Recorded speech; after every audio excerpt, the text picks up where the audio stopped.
Yes. So now Batu is supposed to speak.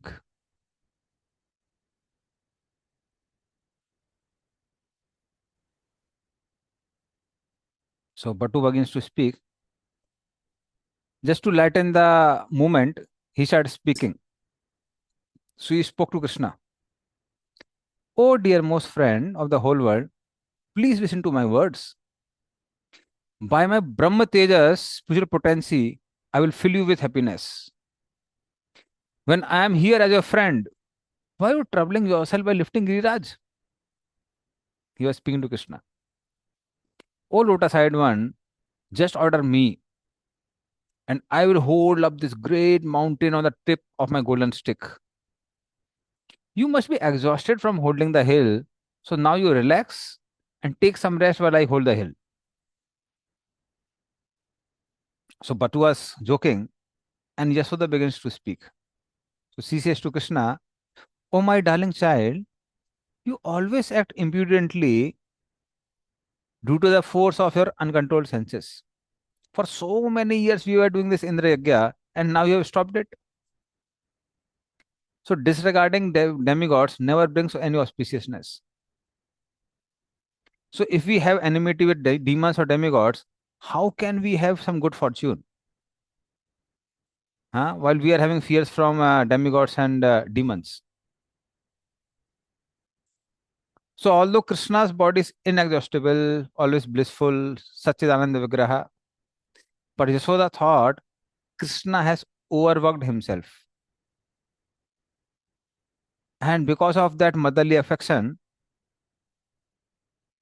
uh, she expressed her concern while Krishna was touching Giriraj with his lotus hand. So she had started speaking. Oh, just see your hand, which is pure and soft like fresh butter. It has to bear the heavy weight of Giriraj without any other help or support. Oh, Giriraj, please be compassionate and give me a boon. If you are actually some worshipable god, then somehow become soft and lightweight so that Krishna doesn't feel any distress. O Honorable One, O Giraj, let all my son's actions be in accordance with the instruction of Shastras and saintly persons. And when Madhumangal was hearing these things, he spoke. He said, Maya, don't speak like this. How can you say Krishna is in distress? You are talking about Indra. Huh? Indra became angry. But what had that angry Indra done to us? He has brutally attacked us with dense dark clouds, fierce lightning bolts, and now just appreciate the sweetness of Krishna and his pastime of lifting Giriraj. If Indra was not angry, how would we have chance to relish Krishna's beauty, nectarine beauty, by our eyes? And when Yashoda heard that, she told, oh, bold one, holding a heavy load over his head can never be so of sweetness. Is this a sweet moment? Huh? My Lala has to lift such an enormous weight of Giraj,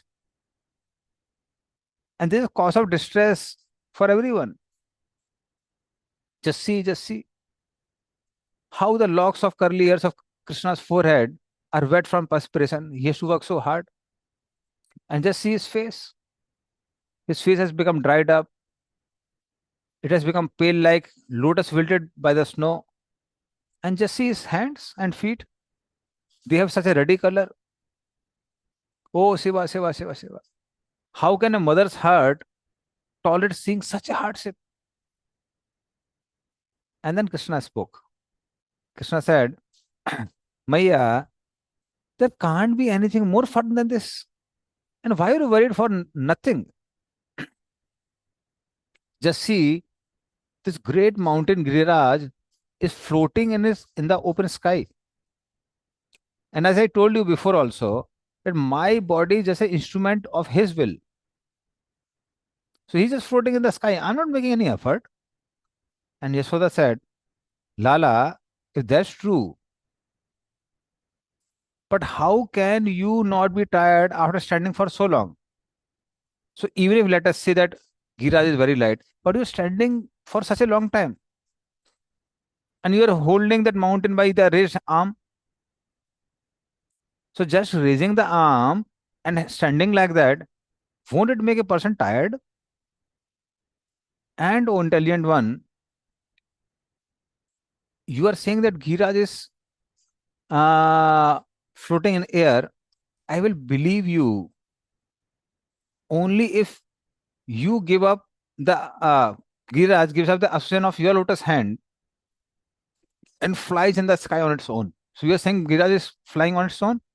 Then you should remove your hand and Giriraj will fly on its own. By that time, Batu interrupted. He said, Oh Vrindavaneshwari, don't you know that this great mountain is sitting on the lotus hand of Krishna? It is possible by the my mantras. It's my mantra power. So these are my special powers. So you are thinking that Krishna is feeling any pain from holding Giraj. Actually, he's not feeling any pain. So this is natural because everyone is favorably disposed toward the Lord of their hearts. So it's my power. Don't worry about your son. So Yashoda became so angry. She said, Oh, imprudent one, what kind of nonsense are you speaking? I am burning in anxiety over my son, and he has a tendency to act independently without caring for good instructions. So already such a tense moment is there, and you are making jokes here, huh? And you're laughing about it. I am miserable and you're laughing. And then Nanda Maharaj came in between. So he said, Yasoda, why are you scolding Batu? In this in this world, a person who's expert in diplomacy, he will use very affectionate words to encourage one in such a trying situation. So he's basically encouraging Krishna. So understanding the need of the time, Bhattu spoke very appropriately. And anyway, besides that, our son also very much appreciates the words of Batu. So he'll be happy. And at that time, the rest of the Brajavasis were standing around Giridhari, who was holding Giraj, and they were admiring the sweetness of his gorgeous transcendental form. So due to their affection for Krishna, Vrajvasis, they transgressed all the ordinary etiquette and among themselves loudly they were discussing about extraordinary beauty of Krishna. So one Vrajvasi said, My dear friend, up to this time we have never really appreciated how Krishna's elegant body is the very ornament of entire earth. Uh, Bhushanam Bhushananganam is the ornament of the ornaments. Look, as Krishna displays his attractive threefold bending form, his left side stretches up broad and straight without showing the three lines of his belly. So, because when Krishna's belly stretches, three lines disappear. His right heel is raised and his left foot appears to be kissing the earth. His well shaped left knee is slightly contracted. We can see in the image also. And his waist is gently curved. You can see waist is gently curved. His well shaped left knee, so it is gently curved. His garland and his uttari are swinging to the left side. It is very pleasant to see his armpit as he effortlessly holds his strong left arm aloft. His right thumb is tucked into the refulgent red cloth wrapped around his handsome hips, which are enriched with the three beautiful lines of his belly. So Krishna's belly is called Valgodara. It's like we have lines over the banyan leaf. Sorry, banana leaf. Banana leaf has lines. Similarly, his belly also has lines. Just see how beauty of Krishna's right side decorates the earth. In a merry mood, Krishna glances lovingly at us as his eyes roam here and there. The pollen from the dew-covered blue lotuses tucked over his ears. So Karni or Karnikaram, he has blue lotus over his ears, reflects exquisitely on his shining cheeks. Even though he must be tired from lifting Giras, Krishna is delighting our minds with the nectar of his gentle smile. Today, his beautiful face is more dazzling than anything. And the other Brajavasi who was hearing that, he spoke. Oh, look, look, look. It is a great mystery that since Krishna has not moved for a long time, his ankle bells. Now he is glorifying his ankle bells because ornaments of Krishna are also persons. His ankle bells, which crush all false pride, solve all problems, and deliver one from all dangers, have now become silent like a dumb person. Because Krishna is standing, they are not moving.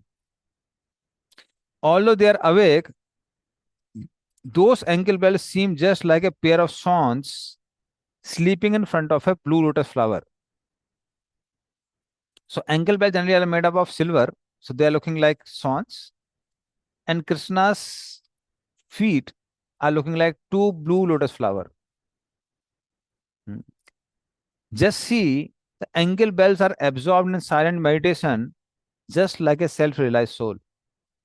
But when Krishna lifted Giras, their meditation broke and they moved slightly. Because Krishna moved his feet, made it crisscross, so they moved slightly. The demigods praised that pleasing jingling sound and came to serve it.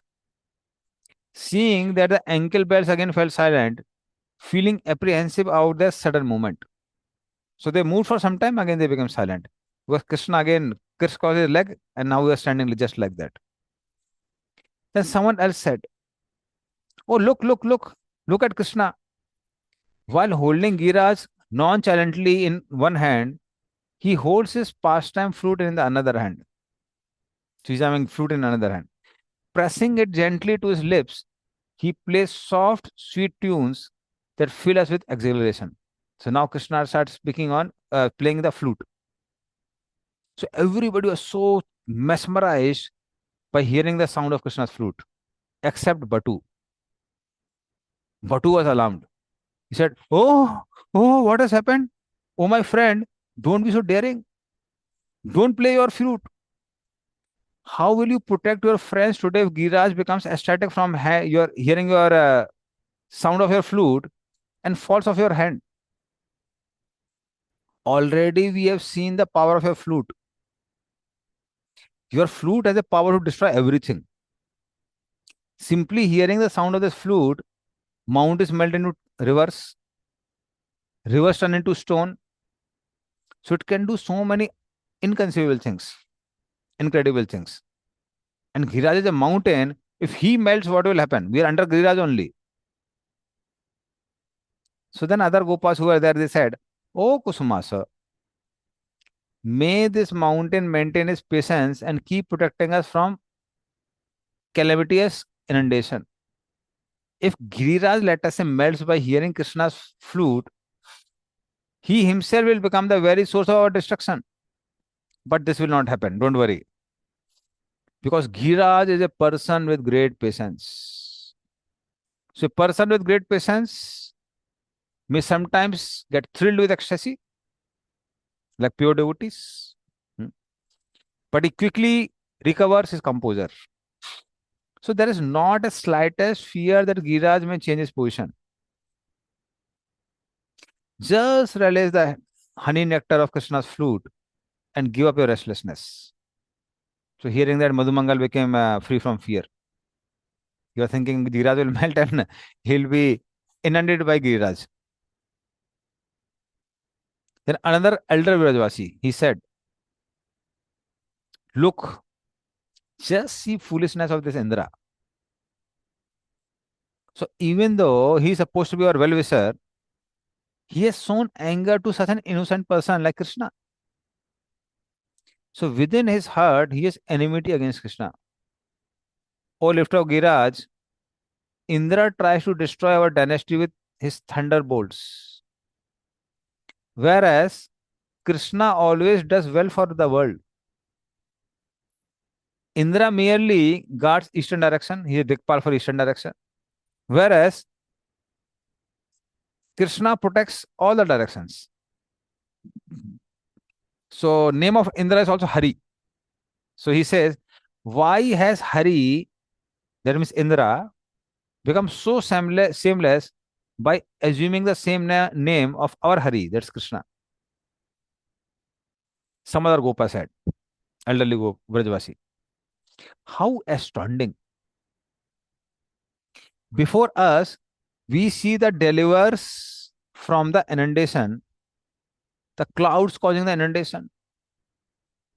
It's such a difficult time due to inundation, but we are being bewildered by some other illusion because we are so happy. Or has someone cast a magic spell over us?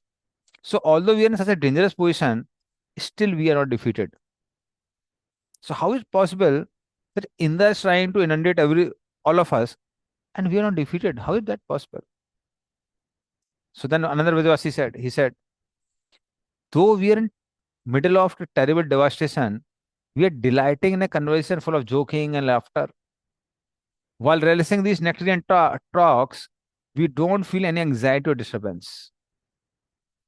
So that is how Brajavasi were discussing how they are so blissful, although Indra is trying to inundate all of them.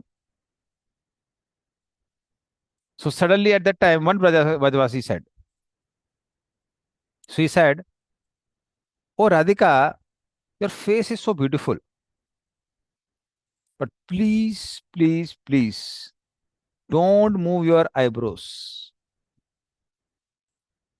If your eyebrows dance while Krishna is holding up this Govardhan hill, it will certainly agitate his mind.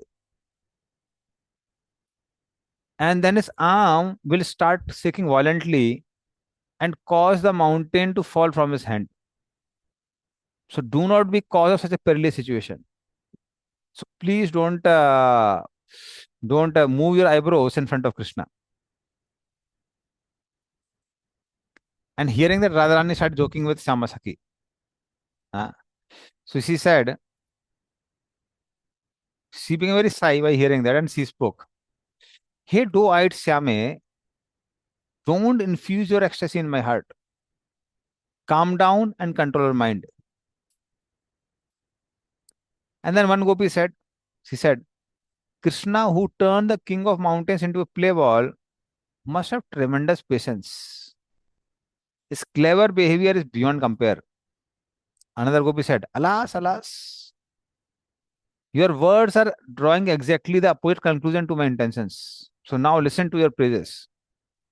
O enchanting one, I will accept that the holder of Giriraj has great patience only if he can keep his patience after seeing the splendid beauty of your full breast. That's basically talking about Radharani. Another Sakhi said, oh Sakhi, stop joking. Krishna's greatness is his ability to satisfy everyone with his unique sweetness. He's especially pleasing when he teases wanton ladies like all of us. Another Sakhi said, just see how Krishna holds up the mountain with his left hand while softly playing on his flute with his right hand. So he casts loving sidelong glances on everyone and shakes his head pleasantly while listening to his friends. One of the Sakhis told to Radharani, she said, listen carefully to my words. While all the Vrajavasis relish the pastime of constantly looking at Krishna, he is glancing at you alone. Just see. Just see how his body has erupted with aesthetic symptoms such as tears, trembling, thrill bumps upon looking at you. But other Vrajvasis are thinking that these are transformations because of lifting Giriraj, because Krishna is lifting Giriraj which is so heavy, Krishna is having all these transformations. So then one Sakhi said, yes, what you said is absolutely true. That Krishna is having transformed because of seeing Radharani. So take this pearl necklace as a reward for realization. So in this way, while admiring the infinite loveliness of Radharani, Krishna became enveloped with bliss. So he was trembling and he perspired profusely. Uh, Now you can see in other two slides. This is the one from Krishna book. Madhumangal is here with a stick. Hmm. And yes, this is another one. So seeing Radharani, Krishna became very much, he said, trembling, and all the Vrajavasis, they were trying to support Giraj by holding the stick. Yeah. So observing these aesthetic changes, one gopi pointed to the cowherd man and told her girlfriend, "Hey, look, the Gopas think that Giridhari is feeling tired. In a mood of compassion, they have raised their sticks above their heads to help him hold up the hill." So some of the acharyas say that actually Yasoda told to all the Vrajavasis. Yasoda said that, "Don't you feel ashamed? My Lala has been working so hard in holding up this Govardhan, and you should at least support him." So then all the Vrajavasis took up their sticks to hold him. Some Vrajavasis thought that now Krishna has become tired from holding Govardhan, that's why Govardhan is shaking now. So let me support him. While Krishna's hand was shaking because of seeing, not hand, basically finger, was becoming trembling because of seeing the beauty of Radharani. So that was the main reason. So now they're holding the Giraj with their sticks. So seeing the prominent cowherd men endeavoring to hold up Giraj with their sticks, Radhika, whose face outshines the moon, covered her head with her veil and looked slyly at the ground. So Radharani was trying to hide that they should not understand because Krishna is looking at us. That's why the mountain is shaking. So she covered her face like that so that nobody sees at her and sees her looking at the ground. And unseen by her Sakhis, Radharani beamed a sweet, gentle smile to bathe Krishna in a shower of nectar. So she wanted to, she wanted no one to notice that. And looking at how these cowherd men are holding Giraj with their sticks, Patu said, he said, "O residents of Vrindavan, don't be afraid. Why are you so fearful? After all, you are just scratching the bottom of Giraj with your sticks. But don't think that you are holding up the hill. Krishna is not a bit tired by holding Giraj. Besides, besides that, he is the brother of Balram, who is known for his strength. His pure and potent body of pure and potent body of Krishna is having such a dazzling radiance. Only a sudden calamity could reduce the effulgence. Oh, my friend Krishna, observing the trembling of your body, I can understand. I can understand. He caught it. I can understand that the beautiful face of that famous Sakhi Radhika has put you into great distress. So Bhattu said, and I know that it's because of Radharani. So Braj Kumar Krishna, he has unfathomable attributes. His face is fresh like a lotus flower, bathed in soft moonlight. He smiles attractively. His beautiful teeth sparkle like 1,000 rays of light. He has a radiant pearl necklace adorning his chest. And Krishna reveals the ecstasy in his heart by gently moving his reddish lips. So after listening the playful words of Batu, Krishna spoke very sweetly to delight his intimate friends. He said, "Why are you not able to understand?" So because Batu was like ridiculing them, saying, "You are supporting the Giraj with the sticks." But actually, this because Krishna is looking at Radharani.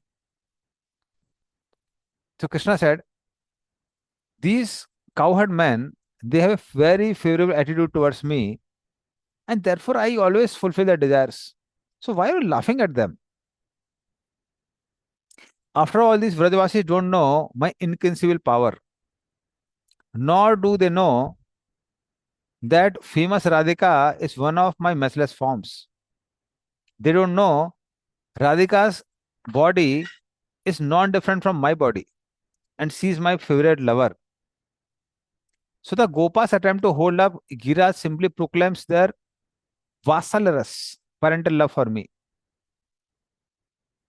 And indeed, their action is very befitting. What could be more pleasurable than this? And then Krishna spoke to the Gopas. He said, Ho, ho, ho, oh Gopas, you're famous for reposing all your love in me. So why do you behave like this? Even though Mahadev, the father of Ganesh, respects you, you are acting like a common man. Give up with this wearisome endeavor. Just look at me. You can plainly see that I am not least bit tired. He spoke to all the Gopas who were holding Giraj with his sticks, with their sticks. This last statement. But just like cow hankering to see her calf, Yasoda stepped forward and spoke to Krishna. He said, Oh Lala, the day has moved along and you appear afflicted and you lack luster because of not eating. And just see your belly. Your belly has caved in. And just see your jeweled belt because your waist has become so thin, it is slipping off. See your lotus face has withered from fasting. And just see, because of your such a thin body, length in body, now cows are also not eating anything. And they don't move even an inch from here. So even though there are fields, everything was under Giriraj. So even there are fields rich with grains, they are not eating anything. So actually cows were not moving because they were gazing at Krishna at this time with their wide open eyes. So they forgot to eat. But Yashoda was feeling they are gazing at Krishna, that how Krishna has become so thin. Hmm. Because of her parental affection. And then she said, Therefore, I appeal to you, please, because you are very compassionate, stop playing on your flute, drop your arm so that I can feed you with my hand. On whose actions are exemplary will one adjust his behavior according to the conditions. So that means you should now stop playing and eat because that is the need of the hour. So I have brought you some warm, soft cakes, tasty, creamy yogurt with thick skin on the top. Now take these delicious items along with Balram and your friends. And when Madhumangal heard that, he became so excited. He said, Yeah, my dear friend, your mother spoke very correctly. So you should never go against the will of your mother. And anyway, I am also upset with hunger. So let us have feast now. And Krishna, who is the crest jewel of all relishers, he said, Maya, I don't feel like a single moment has passed. So why do you others think this such a short time to be so long? But since one does not disobey superiors, I think it is proper for me to gladly eat from your hands. Uh, so all these things were happening under Giriraj. And what was happening over Giriraj? Uh-huh. Okay. Yes. So meanwhile, holding a flashing lightning bolt in his hand, Indra sped through the sky on his elephant carrier. Uh, so give me a minute. This is Indra. So this was Yashoda spoken to Krishna. Please eat something. And now there's Indra.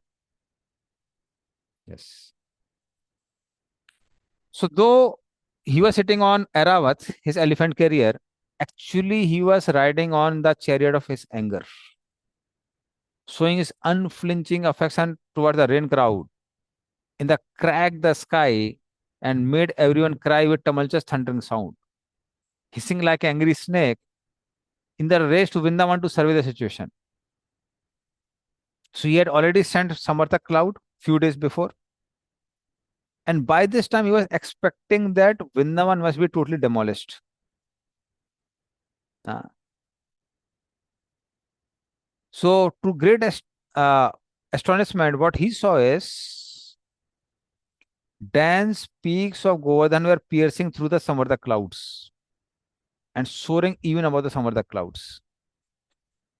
The deers, birds, and all the living entities of Vrindavan were wandering so happily that they were not affected by Indra's torrent rail at all. Cluster of white clouds completely covered the base of Govardhan. And these clouds were even enhancing the beauty of Giraj as they washed the mountain with the rains of devastation. So because of the rains, Giraj became free from mud. So Giraj was shining even more. Giraj was looking like an umbrella, and the clouds seemed like decorative fringe of pearls ornamenting that umbrella. So Giraj was looking like an umbrella, and all the clouds were looking like white pearls because they're white in color. While observing this, Indra, thinking himself as the supreme controller, decided to exhibit the limit of his anger. So cruel-hearted Indra disrespected both the cows and the Lord and Krishna, both. So both cows and Krishna. In order to destroy the land of clouds, so that is how he offended both Krishna and his devotees, both. So in order to destroy the land of cows, he instigated the clouds of devastation to thunder menacingly and pour incessant rain on Vrindavan. And out of fear, the clouds dutifully followed the direction of Indra.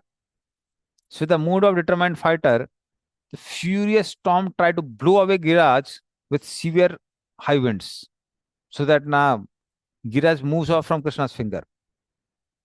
So it was trying to move it off. But Sri Hari, his effulgent jewel-like body, washed by the moonlight of his smile, instantly removed all the hardships which Giraj was feeling because of thunderbolts. So thunderbolts, hailstones, profuse rains, high piercing winds. Giriraj was not feeling painful because Krishna was holding Giriraj.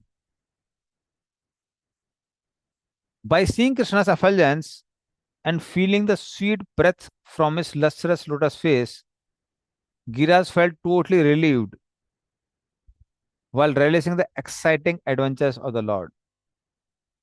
Outside the shelter of hill, the fearsome thunderbolts were crisscrossing the sky. They are looking like creepers of light dangling in air here and there.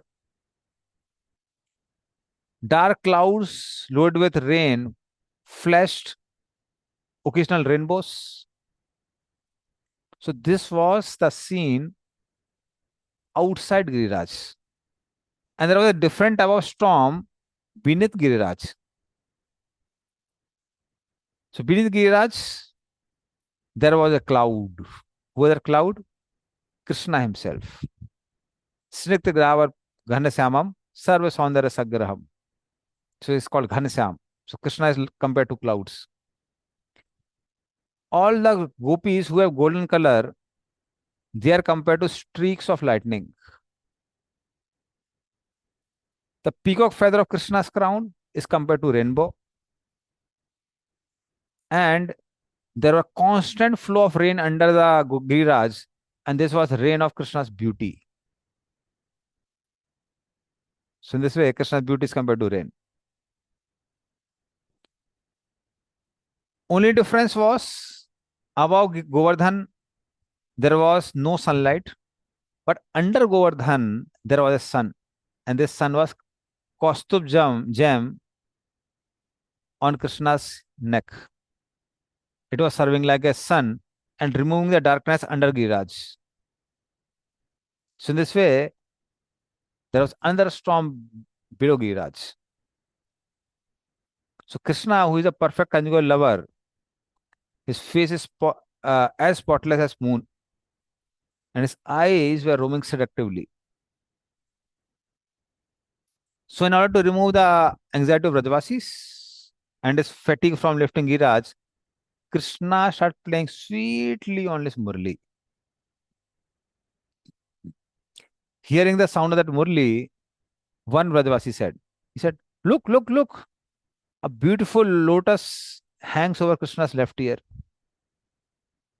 The pleasing vibration of his blissful flute spreads in all the directions. In this joyful pastime, his creeper like right eyebrow rises slightly." So his right eyebrow is slightly rising, as if saying, "What can you say about my left hand, which is effortlessly holding up Giriraj?" Thus, glittering with excellence, the all attractive Giridhari displays his sweet power. So, in this way, by the mercy of Giriraj, the Vridrasis didn't feel a bit disturbed also. Rather, they were testing, tasting endless happiness, and they were passing their time absorbed in Krishna's thoughts. Uh, so, in this way, all the devotees in different rasas were blissful. So, generally in the daytime, uh, gopis would be feeling separation from Krishna. Night time, gopas were feeling separation from Krishna, but all Brajavasis were there together.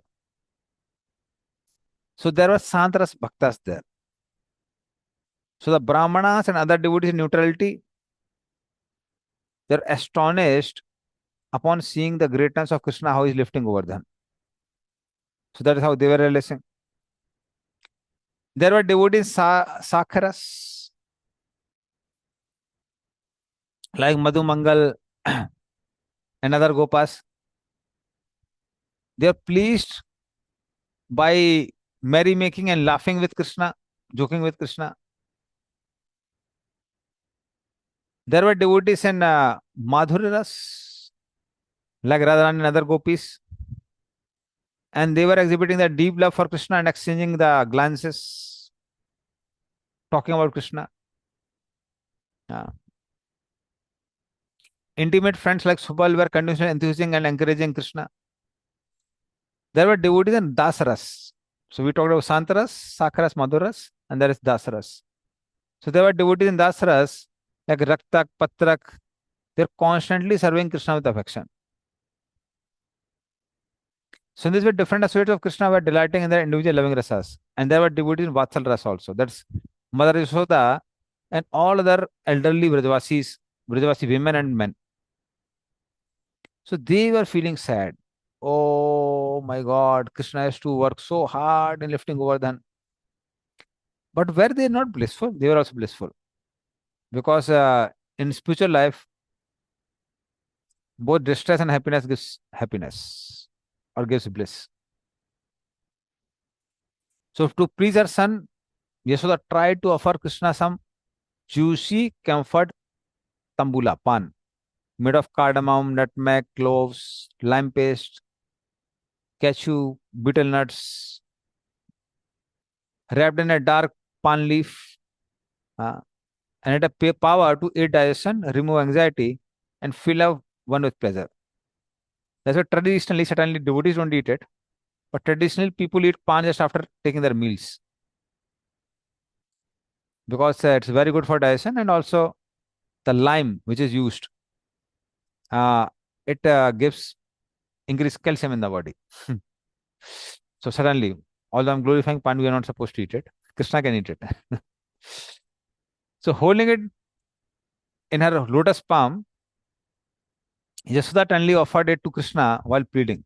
So she said, "Oh my darling Damodar, Please stop playing your melodious murli. The sound of the flute cannot fill your stomach. So, Kana, Lala, please take this and remove my anxiety. Why are you disturbing my mind by not eating? So now you should eat this wonderful tambula, which will enchant your mind. If you don't want it, then at least eat something which you like. So you have passed so many days without eating, so don't delay anymore. If you are awaiting for the rain to stop, then consider one more factor. Even Balram is feeling so hungry. Huh?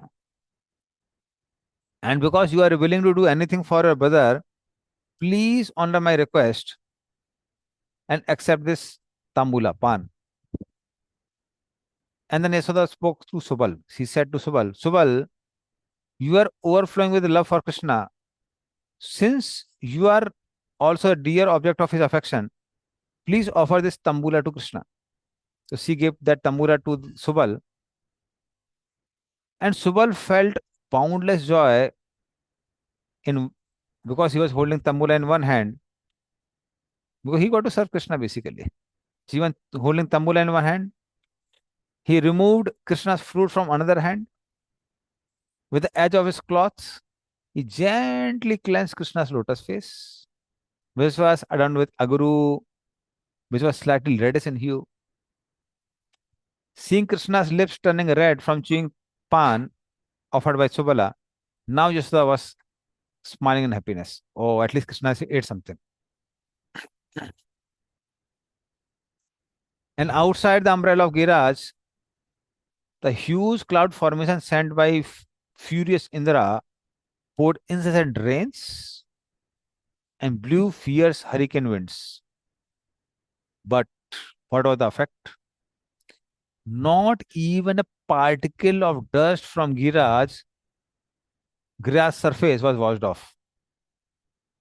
So what to see of removing Giraj and inundating Vrindavan, he couldn't remove a dust particle from the surface of Giraj. And there were many animals on the top of Giraj, like deer, birds, animals. Nothing happened to them. What to say of them? Not even the leaves on the trees of the top of Giraj were affected by the devastating storm. So such a way of disgracing Indra. So the deluge which assailed the earth after being brought from the ocean by the clouds ran back to sea. That means whatever rains were poured, they all went to the sea. And the discomfort of clouds underwent from swallowing of the ocean, vomiting back the water, was the only calamity. So the only calamity was that clouds had to do such a hard work, sucking the water from the ocean and pouring rains. But now again, entire water went in the ocean. So the storm tried his best to show off his power, but soon he became totally exhausted from pouring profusing rains. And then all the clouds retreated and fell on the feet of Indra. But as far as Indra is concerned, he was illusioned by rage. So he continued to attack Giraj. Blinded with anger, he lost all intelligence and went totally blind. So with torrents of rains and cyclone winds, he was harassing Vrindavan continuously for 7 days, 7 nights. So although repeatedly trying to fulfill the order of Indra, whose intelligence was more crooked than thousand lightning bolts, clouds could not destroy or even disturb the people of Vrindavan. So the big clouds and their assistants almost died from their hard labor to please Indra. So although pulled down from his platform of false pride and defeated, shameful Indra retained his fighting spirit. But for him, 7 days were like 7 millions of intense pain. So Indra was attacking Vrajavasis, and who was pinned? Indra was pinned. Vrajavasis were not pained, they were blissful. Like Hiranyakasipu tried to kill Prahlad, and Hiranyakasipu was disturbed. Prahlad was not disturbed. Hmm. Yeah. And yet the Vrajavasis, for Vrajavasis, so for Indra it was like 7 millenniums. For Vrajavasi it was just 7 joyful hours, 7 days. Ah.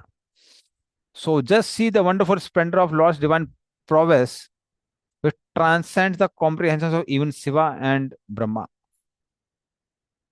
So although Giriraj is immovable, he rested on the hand of Krishna.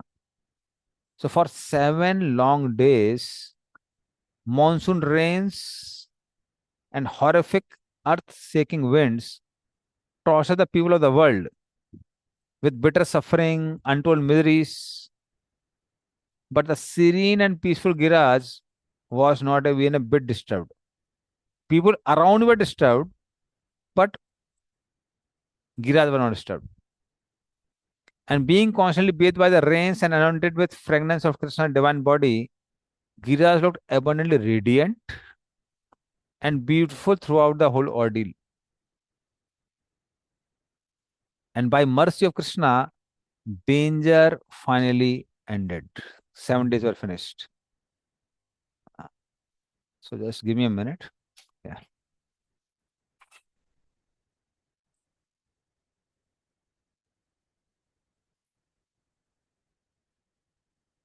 So now after 7 days, 7 nights, fresh clear sky appeared to fill all the directions with auspiciousness. People of Vrindavan felt that they had just emerged from a deep, dark well of calamity and come to the light of good fortune. Earth's planet was feeling so relieved. She was feeling as if she is sitting on the tusks of Adivaraha, her husband. Plants and creepers sprouted a new and unfurled leaves, fresh leaves. And just as one cured of disease of insanity attains peace and no longer suffers from fits, similarly, wind was now freed from disease of devastation, and wind blew very gently. The rivers were considered the wives of oceans, again flowed very slowly and respectfully toward their husbands, the oceans. And just first, forceful pushings of the mind subside as one advances in the path of self realization or God realization. Similarly, the blasting clouds dissipated to leave a clear sky behind them. So the sky was clear by this time. And after aborting 7 children, represented by 7 days and night, the wife of time now gave birth to a beautiful son, appearing as auspicious eighth day. So now eighth day came. So on this eighth day, Giridhari spoke. He said, "The fierce wind and rain has now ceased, and the sky is totally free from clouds or devastation. Free from thick covering of mud, earth is now dry and smooth. And after falling unconscious for 1 week, the sun has opened his eyes. So, oh Vrajavasis, your village has returned to its normal state now. And now it's the time to come out from the beneath Giriraj." So, seeing that the danger is gone, everybody who was assembled became happy and led out the cows. So, this you can see in the next slide. Okay. Yeah. So, things are subsided now. So, after hearing this, everyone assembled in happy mood and led out the cows. And cows were considering themselves fortunate because they had got to realize sweetness of Krishna's face for 7 continuous days. So they lost interest in everything which pleased them, like eating grass. And when the cowherd boys called them out, "Come out, come out, come out," then suddenly all of them shot out like a volley of arrows. Like arrows come out suddenly. So all the cows came out beneath the Giriraj. But when they saw Krishna still under the hill, again they ran back towards Krishna and surrounded Krishna. And then again, Krishna drove them out by glancing at them. That you have to go out now. You can't stay here. We want to leave this place. So then, from all the direction, the smooth skinned, pleasant cowherd looking, cows, they came out from the Talheti of Giriraj, valley of Giriraj. And when all these cows were looking out, they were looking like the expanded hoods of Anand says. Like Anand says, there's so many hoods. So all the cows were coming from different directions.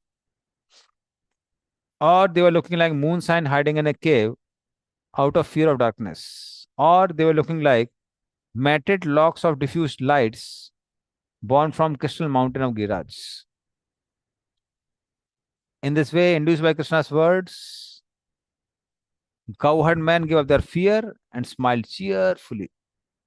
With great enthusiasm, they left temporary village beneath Giriraj, and the elated gopis cast veiled glances at Krishna as they were walking out from hill.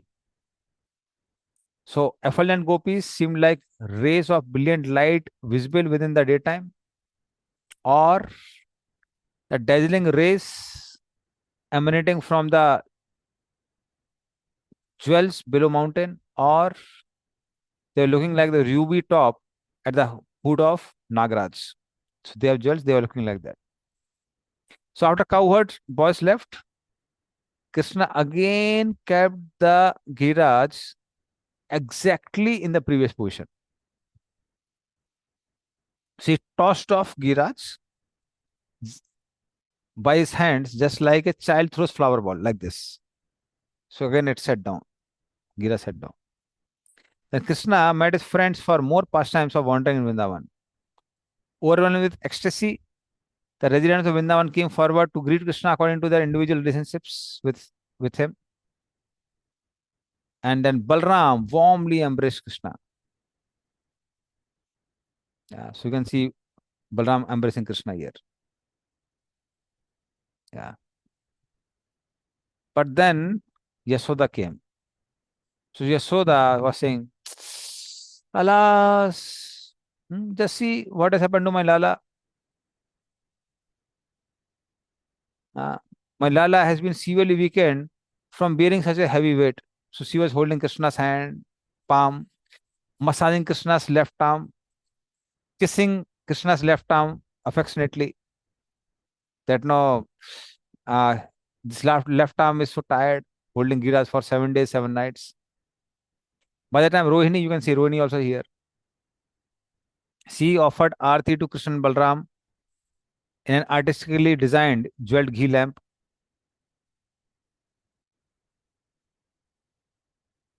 And with their hearts, which were abode of deep love for Krishna, all these elderly gopis of Vrindavan offered him full blessings. They worshipped Krishna with yogurt, rice paddy, fresh grass. The Brahmanas and their attractive wives gave boons to Krishna, have a long life. They offered words of praise.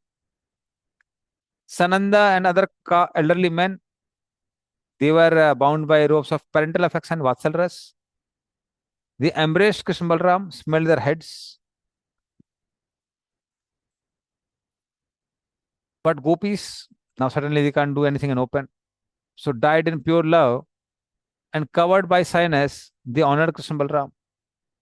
So they worshipped Krishna Balram with their doe-eyed glances and their lotus faces blossomed with desire. So they embraced Krishna Balram within their minds and their lips shone attractively with sweet, seductive smiles. So in this way, this Govardhan pastime happened. And as the spring season is ornamented with month of Chaitra, Vaisakha, all the demigods like Siddhas, Vidadharas, Gandharvas, Kimpurusas, they showered great flowers on Krishna Balaram. You can see that also. Demigods showering flowers in the scene. So demigods began to pray. They said, All glory is to son of Nanda Maharaj. All glories to holy abode of Vrindavan, which abounds in blissful mellows. O Krishna, you are enriched by superb qualities. The pure taste of serving your lotus feet is the source of unlimited bliss in the hearts of self-realized souls. Your all-attractive transcendental body is concentrated liquid nectar, Akhil Rasamrit Murti. The moonlight of your nails, which shines like brilliant rubies, takes away all the miseries of your intimate associates. Josna Barahat Mahat Dranamandakaram. There is no limit to your fame. Hey Sridhar, hey Sober One, hey Super Excellent Hero Vindavan, O Gopa with the bluest body, may you always be victorious. Krishna Bhagavan ki jai. Anyone who once says, I am yours, and from this day forward, I completely surrender unto you, is immediately delivered from material existence by your mercy. It is impossible for us to calculate how much you reward one who serves your enchanting lotus feet, which remove the miseries of repeated birth and death. O beloved of Gokul, you are served, worshipped, and glorified by pure devotees who are eternally liberated with full of knowledge. O Lord of all the demigods, your transcendental behavior astonishes the entire world. We repeatedly offer our obeisances unto you. O Krishna, all glories unto you. Indra, who is especially angry, crooked, impudent, falsely proud, misbehaved by cruelly attacking Vrindavan with his Samvarta clouds. So now demigods are not feeling fearful of Indra, their king. They are giving all bad words to Indra. The Vrajavasis prayed to you for protection, and you saved them from destruction by holding up Giraj with a splendid pole of your arm. In this pastime, Giraj sat in your hand just like a play ball. You offered your lotus hand to Giraj as a wonderful bed. You turned Indra's mountain of pride into an insignificant pebble. Just as a crest jewel is firmly fixed in the crown of a king, similarly, those opposed to you are tightly bound in the prison of mental existence. Alas, alas, what is the destiny of one who is full of false pride? O friend of Vrajavasis, O son of compassion, O Lord of three worlds who wanders throughout the creation, you personally maintain the surrendered soul by your inconceivable potencies. But those bound in the prison house of pride never attain fortune of serving a lotus feet. O Lord, all victory unto you. You have sown the seed of conjugal love within the heart of gopis. O you, whose elegant crown is adorned with a peacock feather, glistening attractively like a beautiful rainbow, you constantly churn the mellow of love into a condensed form. And then you taste that bliss with your intimate devotees. Without a doubt, your body is totally transcendental. It is origin of creation and ornamented with compassion. Your body is the source of unlimited glories and a shelter of endless spiritual euphoria. You are the embodiment of fortune for adept yogis seeking spiritual ecstasy in their hearts. Appearing fresh and ever youthful, you always take pleasure in satisfying the residents of Vrindavan. Your body is personification of complete jubilation, and you are forever full of happiness. You perfectly execute each and every one of your actions. All glories unto you. You are always yearning for the love of your devotees. But your enemies, they consume themselves by envying you. When demons oppose you, you playfully taunt them. You are known as Sam Sundar because your spiritual body resembles the hue of a beautiful blue rain cloud. Devotees who are like honeybees at your lotus feet, they have no desire for dharma, artha, kam, moksha. One engaged in serving you never tries to enjoy his husband, wife, son, and so on. For a devotee, you are only wife, husband, child, teacher, wealth, everything. You are devotees' fame, pride, meaning of their lives. Uh, like Krishna says, Machitta Madgata Prana. Madgat Prana means devotees hold their lives in their heart because they live only for Krishna. No Krishna means no life. So, of course, you are known only by your Prema Bhaktas, and although we demigods attempt to glorify you, actually we don't really know you. You are far beyond the reach of our prayers. Your effulgence derides the radiance of the clouds. You take away the suffering of the distress. And your enchanting transcendental body surges with waves of amorous love. You turn even your enemies into insignificant beings. Your splendid moon-like faces smashes the Chandra's pride into pieces. Krishna Chandra is more beautiful than Chandra of this world. Or Lord God Chandra, when he appeared, then Rahu thought, what is the need of another Chandra? That's why he engulfed Rahu, and that became the lunar eclipse. Hmm. Because God Chandra had come. And your presence makes Vrindavan beautiful. You remove all other aspirations from one who surrenders unto you. You are restless with hankerings to ever delight in love. All glories to you, all glories to you, O gentle eyed one. Your beautiful eyes have forcefully captured the splendor of the lotus. O one who allures the eyes with charmer fan of your artistic hairstyle. So Krishna's hairstyle hairs look like charmer. O lotus eyed one, your sweet lips derive the taste of ripe bimba fruit. You give bliss and elegance to the world. Your glittering teeth, more attractive than kunda flower, mock the brilliance of row of pearls. Hmm. O effulgent one, your cheerful smile shines like twinkling stars. All glories unto you. Your singing and flute playing unfold many erotic pastimes. Seeing you saturates the mind and heart with ecstasy. You are decorated with glimmering golden earrings that swing to and fro, Makar Kundal, and your and reflect splendid on your soft cheeks. Because effulgence comes from Krishna's Makar Kundal, it is reflected in the cheeks. Your opulent ornaments ascend your exquisite beauty. The bees hum loudly as they hover over the garland draped on your powerful chest, and that soft, pure garland is sprinkled with pollen and drops of honey.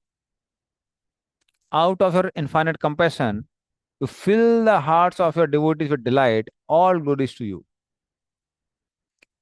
Your abode of all desirable beauty. The lines of Lakshmi complements your chest in the form of that golden line, which we discussed before also. Your garland swings out of fear and your necklaces move like waves. Your handsome chest induces lusty desires within the hearts of chaste housewives of Vrindavan. Seeing your own reflection in a mirror, your pride increases like a sporting new Cupid. Your chest is further beautified by your arms, which look like elegant trunk of a baby elephant. All glories to you, all glories to you. Of chief advisor of all the Gopas, you are the leader and you are their only shelter. O beloved son of Nanda Maharaj, you are glorious and vulnerable. Venerable. Hmm. You alone can remove the dense pride of Indra. Please make us mirthful by bestowing your mercy. Brahma praised you for killing the demons drunk with power. We demigods can never conquer you in the battle. So please rule us according to your free will. Please remove the miseries from the three worlds, stop the cycle of birth and death, delight the heart of your devotees. Your peacock feather decorates your brilliant crown. You sport in the forest grooves along the bank of Kalindi. You destroy the mode of ignorance. We worship your limbs, which glisten like the branch of a tamal tree. Your brilliant dark blue color form drives a mountain of Kajal. All glories to you. Please make us intensely attached to you and engage us in your service. Free us from the control of lust and keep us under your control. Actually, they are praying like a sadhaka. Please destroy the fear of repeat birth and deaths. You will hold your kindness from the cruel and wicked. Therefore, please remove the disease of desiring honor and distinction. Because puja la pratishta makes one's heart cruel and wicked. Please make us fortunate by manifesting fully in our hearts.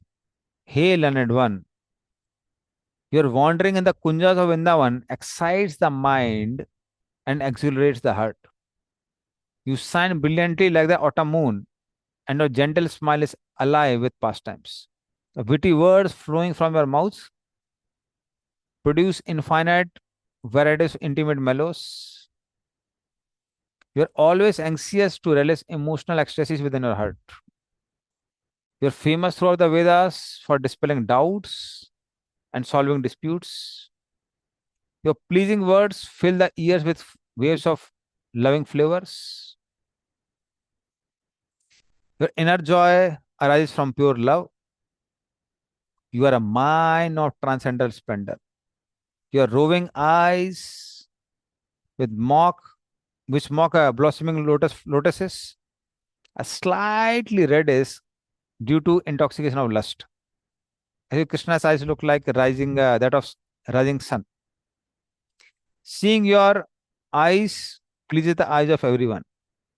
As a remover of mercy, as a reservoir of mercy, you deliver the entire world from distress and dangers. You establish rules and regulations to create good fortune for the people of the world.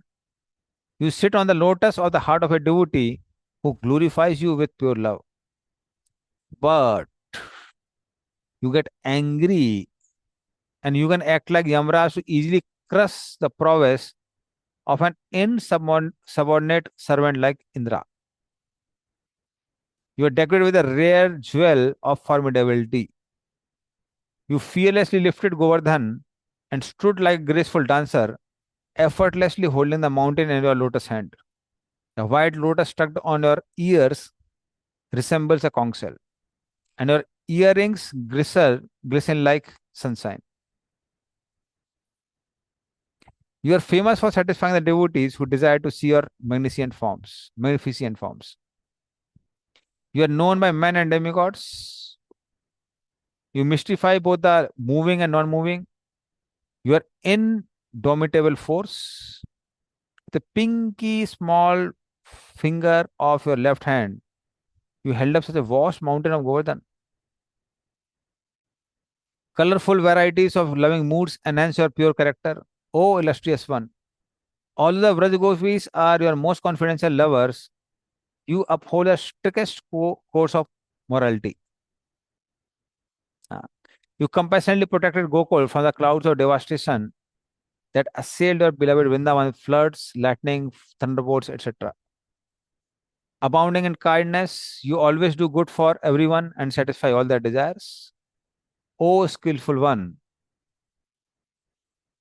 your youthful elegance conquers the splendor of Cloudbank. You appear in this world to bestow your blessings and violently suppress opposition to pure dharma. Your dress is gorgeous, glimmering golden garments which outshine the pollen of Kadambala flowers. Words Pitambari basically. You are the wisest among all wise men. You conquered the crafty Indra and shattered his false pride. May you, who affectionately protected the residents of Gokul by lifting Giraj, be the continual object of our glorification. Ah, so that's why they're having such a long glorification. Hmm. O Lord, just with your hands you easily pulverize the pride of invincible demons like Bakasur, Putana, Vatsasur, and others. Like a powerful snake, you instantly subdued your enemies like Agasur. You demolish the pride of angry Brahma. You protect the Yamuna by banishing Kaliya with your forceful dancing. O beautiful one, you courageously saved your friends from forest fire by putting them in illusion. That means they were witnessing all the pastimes of Krishna, which Krishna was performing. O Lord, whenever you associate intimately with the gopis, your mind becomes agitated by desire to enjoy conjugal pastimes because of the intensity of their pure love of gopis. We saw this tendency of yours when you stole the clothes of Raj Kumaris. In this humorous pastime, you captivate the minds of innocent girls with your sweet, pleasant words. By accepting the offerings of delicious foods from Yajapatnis, you reciprocate with their love also, and you are abode of blissful festivals. It's like summary of all the pastimes. Yeah. O intelligent one, you saved the world from the deluge of destruction. You removed Indra's pride by stopping his worship and by defeating him when he attacked Vrindavan. You satisfy the desires of everyone by lifting the king of all mountains, Giraj. You bestow happiness according to one's mood of love towards you. O Lord, you please the eyes of everyone. You forgive even the lowest, most offensive living entities within the universe if they surrender unto you. O Lord, you always increase the happiness of your intimate servants. You manifest dreadful boldness by uprooting Indra's Nandan Kanan forest with a peak of Giraj. Okay, so this is something which happened. Krishna uprooted the Nandan Kanan forest by peaks of Giraj when he lifted Giraj up. When will we, fallen ones, be eligible to hear your auspicious glories? You possess adorable beauty and deserve to be worshipped by everyone. O Lord, who can completely know all your unlimited attributes? No one in the universe has the qualities to do what you do. O embodiment of all pleasing traits, you are inconceivable to the non devotees, but at the same time, you are benevolent maintainer for one who surrenders to you in distress or in humility. So we therefore beg you to please show compassion on us also and protect us. Please beautify and enlighten us that we can surrender unto you and drown in the ocean of your blissful service. Ignorance and illusion have nearly killed us. Please fill us with detachment and ever increasing love for you. Please destroy our wicked thoughts and empower us to properly glorify you. O Lord, we offer our obeisances unto you. Your splendor is immeasurable. O embodiment of compassion, if you give us your mercy, then we can take shelter of your lotus feet, offer respects to you, and chant your holy names. All glories to you. You continually perform exciting pastimes in the hearts of your pure devotees. You always give pleasure to the king and queen of Vrindavan, Nanda Yasoda. Your wandering throughout the forest of Vrindavan nourishes it with full extent of your compassion. You crush the conceit born of false ego. At every moment, you give joy to your devotees. To protect your own community, you are ready to destroy millions of enemies. What is of Indra? O younger brother of Baldev, you are always filled in highest bliss. O worshipful one, you are super excellent master of all arts. Everything about your character is pure and sublime. You astonish the heart with your sensational pastimes. Although you are all pervading, you are rarely perceived. You are famous as Sri Hari because you remove all bad behavior from your servitors. You instantly favor a repentant soul who sincerely prays. What does he pray? Oh my Lord, you are deliverer from material bondage. For so long I have not served you. Hari Hari Vifale Janam Gunainu. Now please accept me and engage me in your loving service. So in this way, somebody prays, and for such a devotee, you give inner strength to the repentant and take pleasure in protecting your devotees. You are an ocean of finest qualities. You obliterate the pride of Cupid.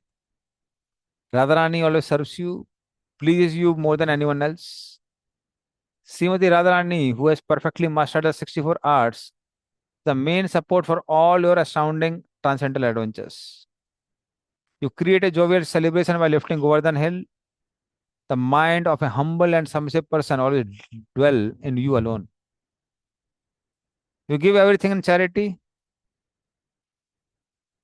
Among millions of wise and vulnerable demigods like Brahma and demigods like Brahma and Shiva, you alone have the power to award all auspiciousness and give aesthetic love to every living entity. So just by your glance, you enlighten and liberate everyone. You fulfill the desires of one who is anxious to glorify your transcendental pastimes. Whenever you hear jingling ankle bells and loud sounds of various instruments such as damru, dum dum dum dum, played by the gopis, so whenever you hear that, your heart leaps with a desire to relish intimate pastimes. Your characteristics of being controlled by your devotees is your natural embellishment. Alas, alas, alas. You're very difficult to understand. Are your pastimes also inconceivable by Sankarsan? Can Sankarsan also understand your pastimes? You are very truly transcendental. The impious can never comprehend you with the logic and argument. You deliver one from cycle of birth and deaths. Your playing is like sporting of a mad elephant. You are spilling over with humorous pastimes. O Lord, who can properly glorify you? Gyanis, mental speculators, they can never perceive the truth about you. Being completely pure, you exist beyond all contamination of mental energy. So, O peaceful one, what more can we say? You are benefactor of everyone. You eternally exist as the sublime mysterious one, beyond the injunctions of Shastras. O Supreme Controller, even Mahesh, Shiva, can't fathom your pastimes. What to speak of Kuvera, other celestial beings? O friend of humanity, please reside in our hearts. Actually, this is supposed to be the prayer of a sadhaka. So Krishna has performed beautiful pastimes, but we should request him to reside in our hearts. Your devotees become deeply satisfied whenever you manifest before them. The demigods like us have been severely oppressed by tyrants like Kansa. Please enliven us by showering your mercy upon us. You are witty, clever, attractive, enchanting. Your matchless prowess always benefits the thousands of gorgeous gopis. Your love is ever expanding throughout day and night. In conjugal enjoyment, you take an aggressive role and behave like a mad elephant in the kunjas. Your handsome body appears like a mound of kajal. You constantly pray to your charming pastimes that surround you like a dazzling aura. So in this way, with perfectly composed prayers of demigods, that resounded throughout the atmosphere and set the hearts of everyone with glories of Krishna. And now we'll see uh, in the next slide.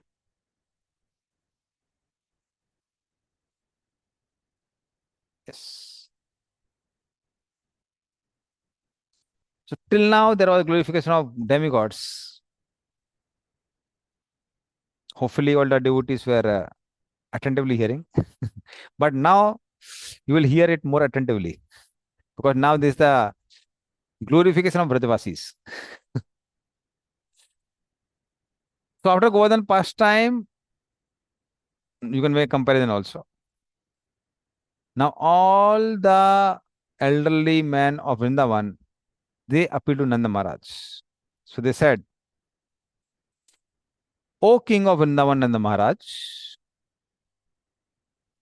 although you completely remove the fear and doubts we had about stopping the sacrifice for Indra, due to our wealth and prestige, we are still somewhat contaminated with suspicion. We have suspicion. In great amazement, we watched Indra send innumerable Samvarta clouds to drown the world and completely wash the village of Vrindavan. But your 7-year-old son, who is fountainhead of youth, beautified with curly hairs, appears like an embodiment of sweet joy. So effortlessly, he picked up this massive mountain Govardhan on his left hand for 7 days, 7 nights. Such a feat is very difficult for even Lord Shiva, who is master of Parvati. Like elephant easily picks up lotus flower. Similarly, your son effortlessly picked up Giraj. So in this way, Krishna turned the famous Indra, who was infatuated with anger, in like a village goat. So Indra became like a village goat. Hmm.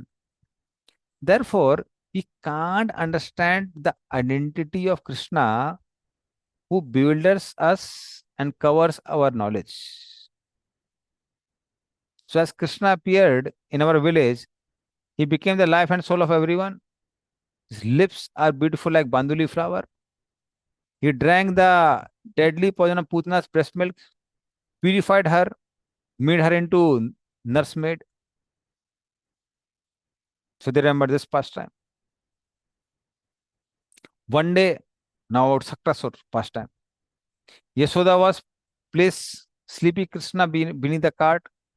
Suddenly, just by kicking his delicate feet, with a softer than the bunch of Asoka leaves, he smashed the cart and killed this hideous Saktasur who was hiding there. Thereafter, with the ring of his two arms, which break out our patience and are unconquerable by men and demigods, he clutched the throat of that demon, wind demon, uh, and squeezed out his life. Tranavarth. Then, in course of playing, he killed offensive demons like Vatsasur, Bakasur, Agasur. And all these activities, Krishna didn't feel a little bit fatigue. So this boy of yours is simply enjoying throughout the day and night. His ecstasy and loving affection seem to increase at every moment. You've never seen such unique, matchless beauty. And you must have noticed all these things too. We beg you, therefore, to please reveal the truth about the real identity of your son. Actually, if you read in Garga Samhita, they even say, they say that we doubt that Krishna is your son. Because Balram, we know he is Kshatriya. So when Balram is doing the powerful activities like killing demons, we can understand that Balram can do these things because he is Kshatriya. But Krishna is a vessel like all of us. How can he have such a power that he is killing so many demons? It seems Krishna is not our son. We doubt it. So that was their doubt actually. So when Nanda Maharaj heard that, huh, appreciation of statements of cowherd men. His lips refulgent with glorious sweetness, Nandamara said, O respectable Gopas, please listen attentively and put faith in my truthful words. Gargacharya, who has a pure and blissful mind, who is adorned with quality of omniscience, he did name-giving ceremony for Krishna. So that great Muni dispelled doubts and illusions about Krishna's identity by saying that there is no limit to good fortune of your son. Even great Paramhansas who have reached the zenith of knowledge cannot perceive the mysterious truth about Krishna. Ah, he appears in four yogas. Sukto, Suklo, Raktas, Tata, Pita, Idanim, Krishnatam, Gadaha. In Satyuga, he is Sukla, white color. Treta Yuga, Rakta, red color. In Dwapar Yuga, Krishnatam, Gataha. He comes in the black color.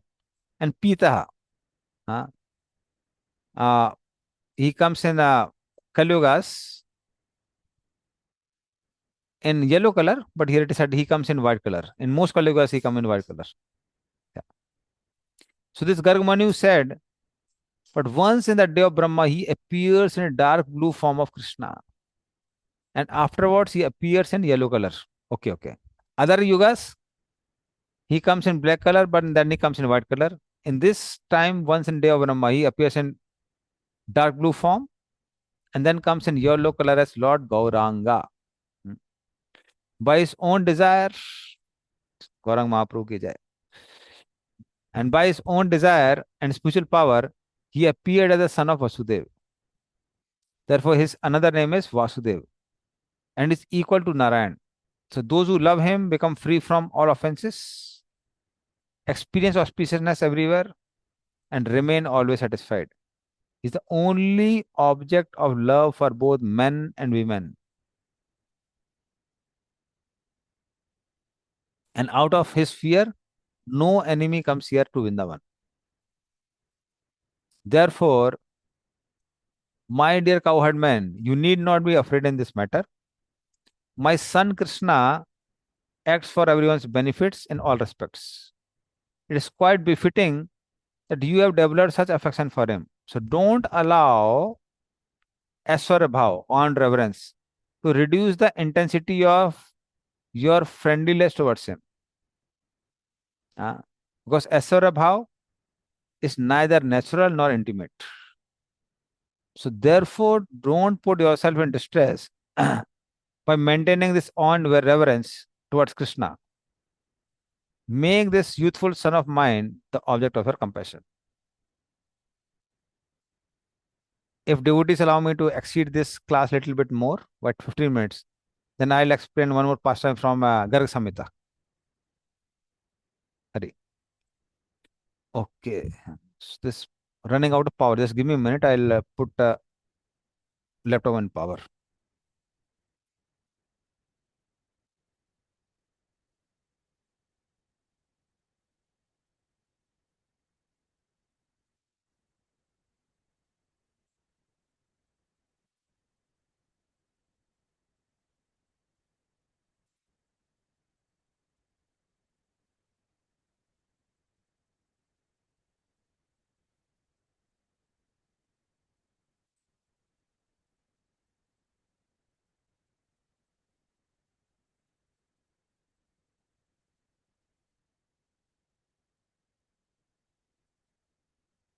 Okay. Hare Krishna. Yes. So again, we are in power.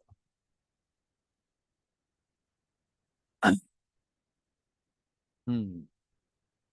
So now I'll narrate one pastime from yes, sure, sure. Devotees have blessings, so now I can go ahead. So we'll stop the share for some time. So what happened is after this pastime, when Vrajvasi heard that Gargacharya came, all Vrajvasi were so angry. They were so angry with Nanda Maharaj. He said, Nanda Maharaj, Garg Muni came He did name giving ceremony, and you never informed all of us. So we are like your own family members. And how can you do such a thing by not telling us that Gargacharya came? So they become very angry, very upset. And then they decided, because Nanda Maharaj doesn't behave us as if we are family members. That's why we'll remove Nanda Maharaj from cowherd community. They took that decision. So they went to Vrisbhanu Maharaj and they told to Vrisbhanu Maharaj, see Vrisbhanu Maharaj, although Nanda Maharaj is your good friend, but he has hidden one fact from us that Gargacharya came and told that Krishna is a Supreme Lord. And he told so many things about Krishna. So you should remove uh, Nanda Maharaj from the community, cowherd community. So when Vrisbhanu Maharaj, Vrisbhanu heard that, Vrisbhanu said, yes, actually, later on, actually, even Narad Muni came and he told that Krishna is Supreme Personality of Godhead and Sri Radhika, my daughter, is his eternal consort. So this must be true. And because maybe Krishna wanted it, that's why Nanda Maharaj didn't inform all of you that Garg Muni came. So he was basically trying to protect Nanda Maharaj. But then all Brajavasi said that we can't believe that. If Krishna is really Supreme Personality of Godhead, let him prove that he is Supreme Personality of Godhead. So what you do is, you make some plan to test Nanda Maharaj and see whether Krishna is Supreme Lord. So actually, Vrisbhanu Maharaj has more cows than Nanda Maharaj. Nanda Maharaj has 9 lakh cows. Vrisbhanu has 50 lakh cows. He has 50 lakh cows. So he has more wealth. Because why? Because source of Mahalakshmi, Radharani is her own daughter, his own daughter. So obviously he's supposed to be more wealthy. So what Vrisbhanu Maharaj did is, he sent most valuable pearls to the house of Nanda Maharaj.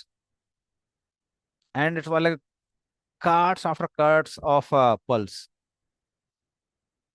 So when, and he said that these are gifts from the side of Vrisbhanu Maharaj, because Vrisbhanu Maharaj is proposing Krishna as a husband for Radharani. So when Yashoda and Nanda Maharaj heard that, they were so excited. But when they saw the pearls, they thought we are supposed to give some return gift. And then Nanda Maharaj was worried and he called Yashoda. He said, do we have more wealth than this? Because we are supposed to give some return gift for Radharani. So when Yashoda saw, she said, impossible. We don't have such a wealth in our house. So when Krishna Balram, they saw that.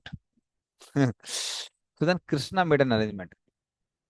So what Krishna and Balram did is, they took some pearl necklaces from there and they did farming of pearls.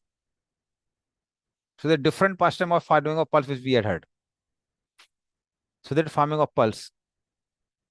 And then when Nanda Maharaj was trying to find out and figure out how to send back the gift, so he thought at least let us go and count the pearl necklaces. But when he went there, he saw that some pearl necklaces are missing. Then he thought, anyway, no, we don't have enough wealth. And now this Krishna Balram had taken away these pearl necklaces also. So then they asked from uh, Krishna Balram. Then the Maharaj asked, where are these pearl necklaces?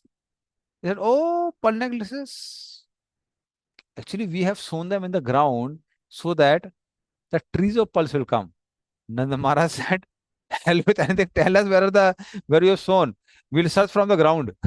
So Nanda Maharaj went to dig the pearls from the ground. But when he went there, he saw that actually the trees had come and all these trees had pearls. And then Nanda Maharaj was amazed to see the first class pearls which had grown in the trees of pearl trees, which never grow now. It grew only at that time. And then one Maharaj collected all these pearls, and then he sent all these pearls back to Vrisbhanu Maharaj. And when Vrisbhanu Maharaj got all these pearls, which are more than the previous pearls and better in quality, and when he showed this to the Vrajavasis were convinced Krishna is Supreme Personality of Godhead. So that is how this pastime happened just after this pastime. Okay. Yes. So coming back to Garg Samhita now.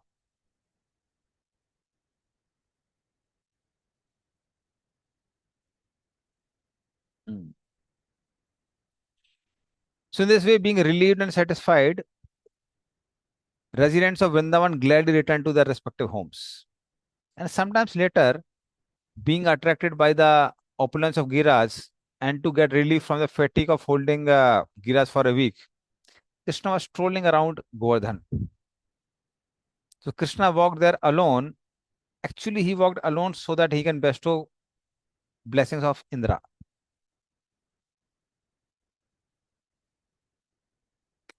So at that time, Gopas were suffering greatly because of absence from Krishna. But then Krishna knew that Indra is thoroughly embarrassed. So he wanted to meet Indra. And now you can see the next slide. Krishna meeting Indra. So Indra had abandoned his bad qualities of anger, pride, came to Vrindavan accompanied with Kamadhenu. He knew that Krishna loves cows. And now Indra wanted to meet Krishna and beg forgiveness. So first Surabhi came. She approached Krishna and she started praying. She said, O Lord, you are tilak mark of good fortune on the head of capital of Nanda Maharaj. Please hear my words attentively. You are famous throughout the universe, worshipable by all living entities. You are incomprehensive. You manifest incredible opulence.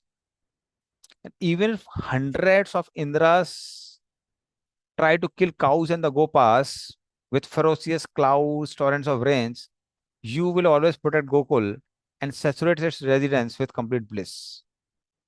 Being pleased by your merciful behavior, Brahma anxiously told me, O Surabhi, go happily bathe the Indra of Gokula.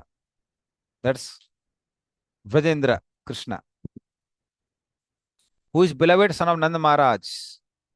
Under Krishna's compassionate protection, Vrajavasis who are praised by poets rebelled against Indra, even though they are very envious of him.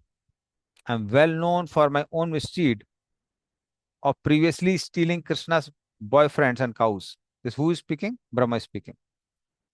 So, O Surabhi, I'll follow you or you on my swan, along with Munis, Rishis, Kindra, Chanda, Siddhas, etc., to realize the blissful pastime. And then Surabhi said, Hey Krishna Chandra, just see the person standing behind me. He's always overwhelmed with grief from his anger and offenses. Casting his eyes down in shame, he repents for rude and arrogant actions. With his mind, he's always rebuking himself. He really wants to be forgiven. So, my dear Kanaya, please forgive his offenses. So, he's afraid of stepping forward. If you allow, then he will come and submit in his petition. And now you can see in the next slide. Yes, Indra comes forward. So, of course, it's not visible, but he has thousands of eyes. All of them were pouring tears. He wiped down them from his hands. And as he lay on the ground, surrendered to the Lord, it appeared that the residence from expensive gems of his crown illuminated the lotus feet of Krishna. So after lying down for a long time on the ground, Indra stood up with folded palms, as you can see here, and he bowed his head. With fear and devotion in his heart, he gazed at Krishna's toenails which says, glow like moonshine, and he offers prayers. So he says, Krishna, you are the Lord of all lords. You are beloved son of Vrindavan, of King of Vrindavan. Your nature is to be totally independent. Grand festivals are held just to worship you. You are the highest truths. So it's difficult for me to understand your greatness. Those blinded by arrogance or pride become intoxicated by drinking wine of false ego. Then how can they think favorably of your glories? Since their eyes are deceased, they can't perceive their own perverted actions. They're just like owls that can't see the radiance of sun. Therefore, O kind one, please listen to me. It is quite befitting that you have stopped my sacrifice in order to severely punish one whose vision is infected by false pride. For a blind man, a stick is the best medicine. O Lord of compassion, although you taught me a good lesson, I took it in a wrong way. So please forgive me. The intelligence of hypocrites always directs them towards acting incorrectly. What more can be said of us who lust after poison of sense gratification?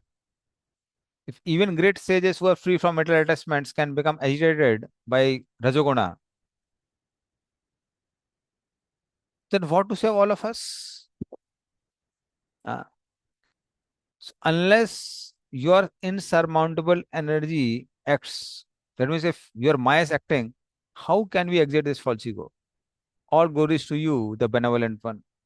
Your essence of everything in the three worlds.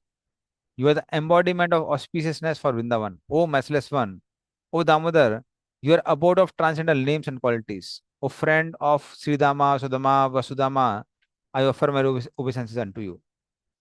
You are difficult to know, so please don't cover us with illusion. O Lord, please be kind to us. With a slight sidelong glance from your eyes, you can cause fortune or misfortune. O unborn one, although you never take births, you appear in unlimited incarnations. In bygone times, you pleased the demigods and enjoyed yourself by becoming Upindra. Just now, you will enjoy being bathed by Surabhi. You are the blue sapphire crest jewel in the crown of Indras in every universe. O lifter of great mountain of Govardhan, although previously known as Abhiram, beautiful and pleasing, you will now be known by my name, which name I am giving, the name of Govinda, one who gives pleasure to the cows. So Go means tending and caring for cows, and Govinda means one who cares for the cows. And your devotees will regularly chant this name of Govinda, Govinda, Govinda.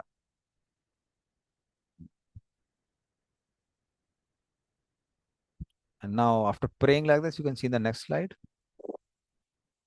Yeah. So after becoming purified by false pride, of his false pride by glorifying Krishna, Indra commenced an auspicious bathing ceremony.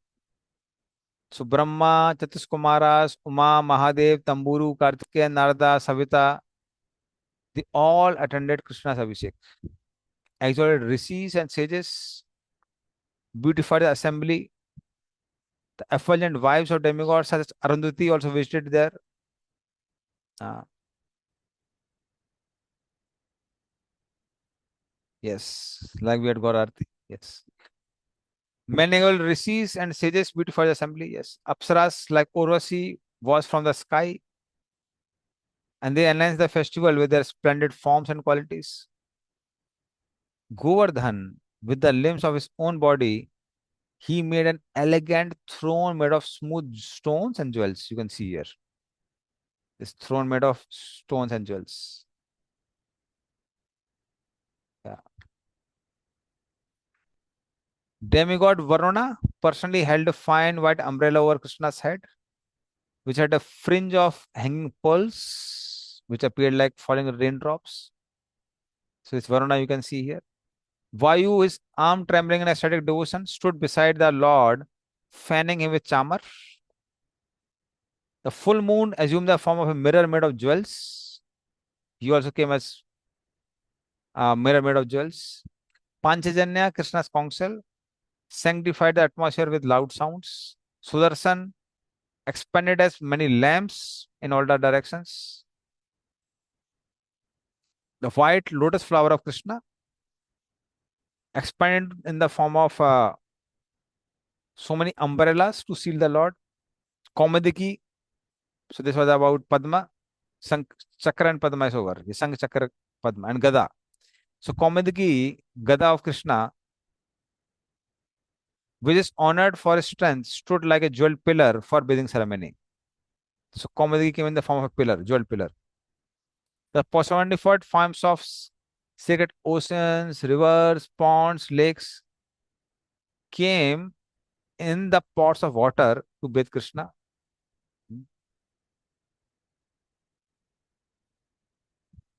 Uh, Mother Bhumi, she collected the finest quality earth in a box covered with uh, seven jewels. Placing the box on a jewel plate, she slowly approached Krishna and offered it to him. The best herbs, medicinal plants presented themselves to serve Krishna.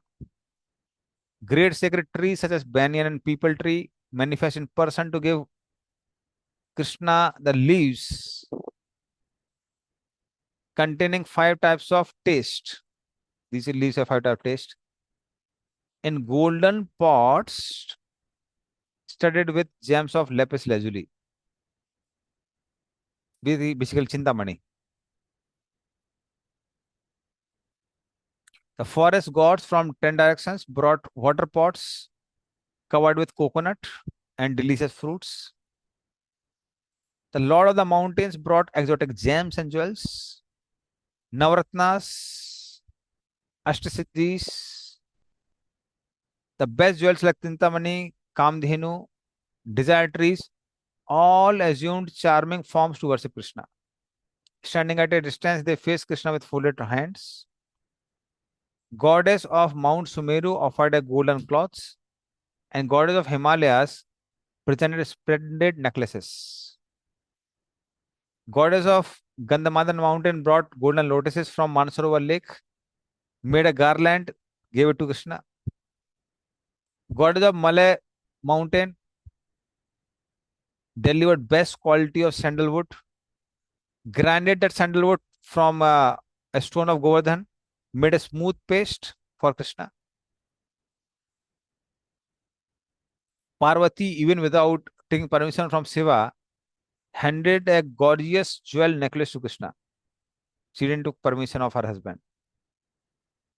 Saptarishis plucked fresh lotus buds from Mandakini river, offered to Krishna. And when needed for service, sun god made lotus flower blossom at that time. Shining of moon appeared as a mirror. Agni offered designed golden incense pots with a hanging fringe made of coral. Garona expanded its golden wings to form a protective canopy over the Lord so that sunlight doesn't come. King of snakes fanned their hoods to serve jeweled flags to surround bathing platform. Various mantras and prayers used in Abhishek like Purusha Sukta, Sri Sukta, they came in their personal forms and they were chanting these prayers in low and high tones. Surabhi gave Panchagavya, Brahmaji provided Panchamrita, Airavata filled gem-studded bathing pots with water from Akash Ganga. So he took his trunk, got water from Akash Ganga, filled in these pots. Demigods in the sky vibrate instrumental music. Celestial ladies showered flowers from Nandan Kanan and Gandhar, Charan, Kimpursa, Siddha, Sakyas, Vidadharas, they danced. Apsaras appeared to please Krishna in a special drama. They made a drama. They were playing that drama. They conveyed the meaning to play with various dance steps and facial expressions. Uh, Urvasi felt enchanted and devoted herself to the Lord. And Lord Brahma then approached Surabhi and said, he said, today is the best day to observe a happy occasion. O simple village folk, do not delay. Everyone queue up behind Lord Shiva and please start the Abhishek now. Before I take my turn, let the leading ladies of the universe come forward. First, Arundhati, who tried to please me, should bathe the Lord. After Arundhati, Ansuya should come, who is non-envious, free from passion. Parvati, daughter of Himalayas, should step forward after that. Then Gayatri, who is mother of Vedas, should come. Then Aditi, who is mother of demigod, should come. Then Saraswati, the goddess of learning, should come. And then Swaha, wife of Agni, should come and bathe Krishna. So then Brahma, who meditates upon Mudra lotus, asked Krishna to sit down on the bathing platform. He began to worship by washing Krishna's feet, offering delicious madhuparka, tambula. Senior ladies of Vrindavan, their hearts drowning in prema, bathed Giridhari with fragrant Pancharamrit, Panchagavya, etc. Previously, not this time. Seeing the captivating splendor of Murari's body, Abhishek made the onlookers question his identity. So when Krishna was being bathed, they were wondering, is this a monsoon cloud being bathed in moonshine? Is it a concentration of blueness covered with white? Is it a small hill of blue sapphires covered by pure waters of crystal gems? Is he a fresh tamal tree decorated with radiant pearls? Is it a blue lotus covered with bright white camphor powder? And then, just like enthusiastic mothers anxious to bathe Krishna, their children, Gayatri, Parvati, Aditi, and other chaste demigods, they all stepped forward and smeared Krishna's body with oil. All these ladies smeared Krishna's body with oil and fragrant powders. Tejas Kumar Saptarishis bathed Krishna with chanting mantras. On order of Brahma, four Kumaras offered water with folded palms. In ecstasy, all these sages cried and savored in delight. Smearing fragrant reddish oil upon Krishna's body, Parvati and other ladies performed Sahasra Patra Snan. Like we had these thousands of holes, Sahasra Patra Snan. They held a plate above Krishna's head, which had 1,000 holes, and showered him with streams of crystal clear camphorated water. It has camphor in it. By powerful presence of Kamdhenu, Kalpataru, Chintamani gems, everything required for Krishna's bathing automatically manifested.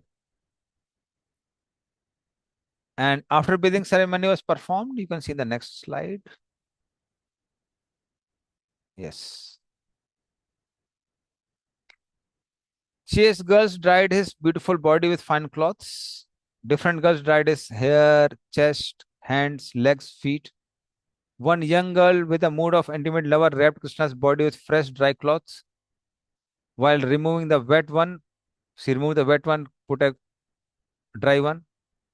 After they had dried Krishna's body from head to toe few times, Parvati advised the young girls how to knead Krishna neatly.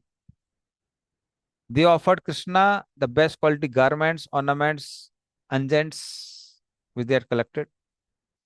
Although Krishna accepted all this on Brahma's request, he felt somewhat disturbed because of his confidential pastime with Gopas and Gopis were becoming interrupted. He didn't like it, but what to do? Despite his anxiety, Krishna did not want to interfere with the demigods who tasted so much happiness from bathing him. Being Krishna's devotee, they tried their best to serve him with affection. Krishna accepted their offerings but remained grave.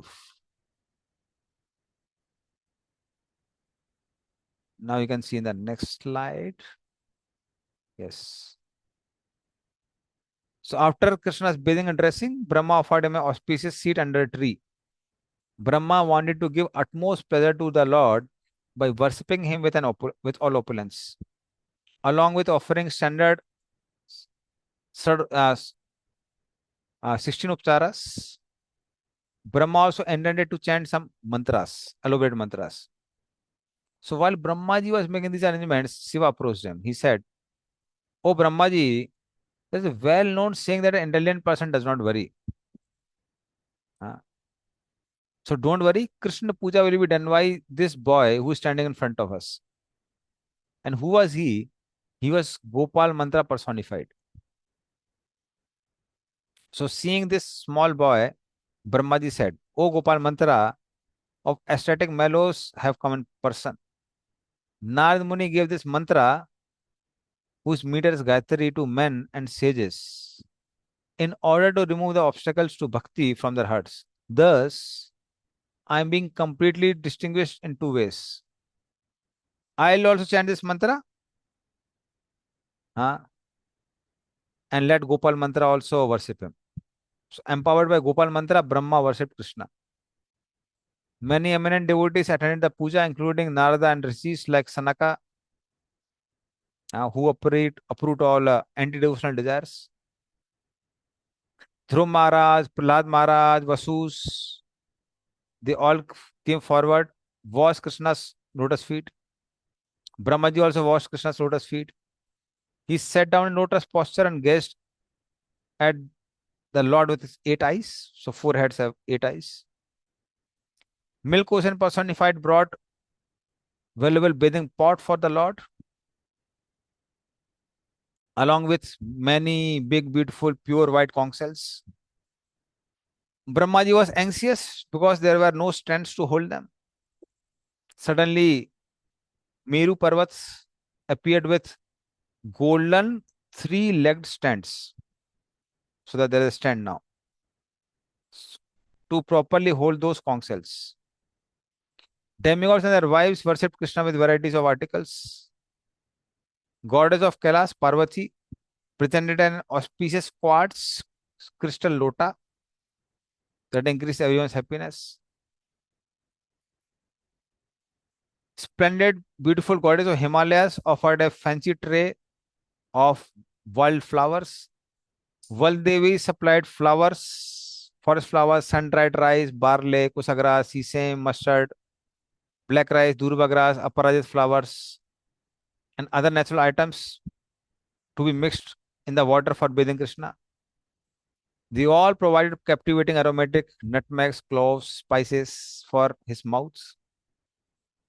Bhumi Devi offered natural scents. Demigods from Nandakanan donated ornaments, wishful flowers. They also gave, and they gave garments made of finest yellow cloth, pitambari.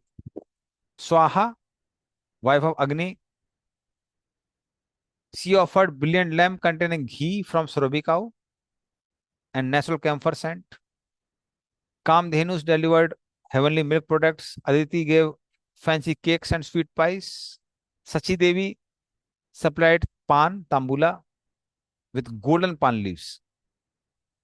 Demigod and demigoddesses arrived from every direction to offer something to Krishna.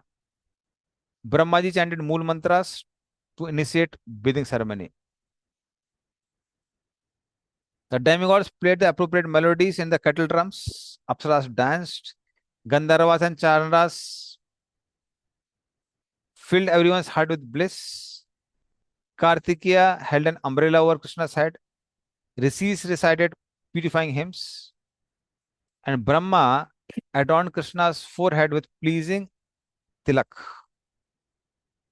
Overwhelmed with jubilation, he placed opulent crown on Krishna's head.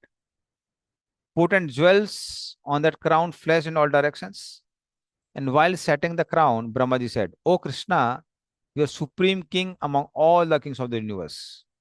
And hearing this, rishis like Sunanda and other start chanting prayers. So they are praying, "All glories to Enchanter of Vrindavan, O son of Nanda Maharaj, O Almighty One, You are charming beloved of splendid gopis. You are crest jewel of all demigods. The nectar of serving a lotus feet far surpasses the bliss of Brahman. O Govinda, you are original cause of all creation. We offer our respectful obeisance unto you. So after preparing himself by setting aside his snake ornaments and skull garland, Lord Shiva took breath in Mansi Ganga and he offered his final arti. He worshipped Krishna with clay, paddy, incense, ghee lamp, scents, etc. He chanted various mantras to conclude arti and abhishek. Following Vedic instructions, Gayatri, Gauri, Arundhati, and other ladies, they also offered arti.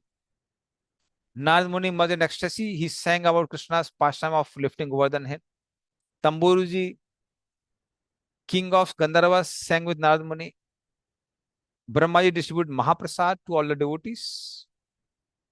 And Brahma gave the following order to the conches, jewels, kalpataru, sintamani, gems, etc.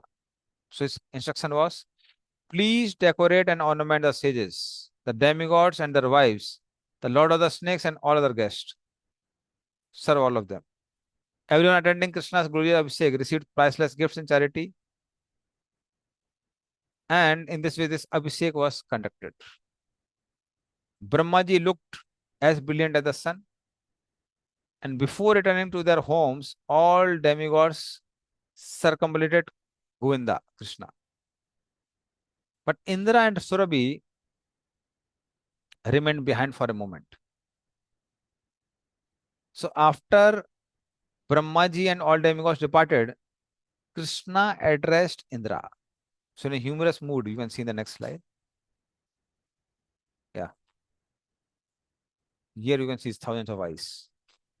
So he said, is your anger now pacified? Tell me truthfully, you are close to me. So don't conceal the mood of your heart. I did not subdue your anger out of revenge or enmity, O Indra, but I wanted to show you how your actions were filled with false pride. By nature, I can't bear to see my own devotees possessing false pride. It is well known that such persons deserve to be punished by me. O Indra, I favored you by stopping the sacrifice.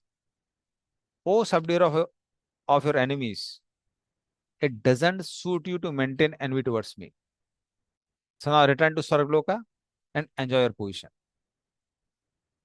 And now onwards. Don't become carried away by your wealth and lose your intelligence again. So when Krishna was speaking like that, Indra was patiently hearing Krishna's compassionate words and he accepted his kind chastisement. After that, he respectfully circumambulated Krishna and went to Indrapuri.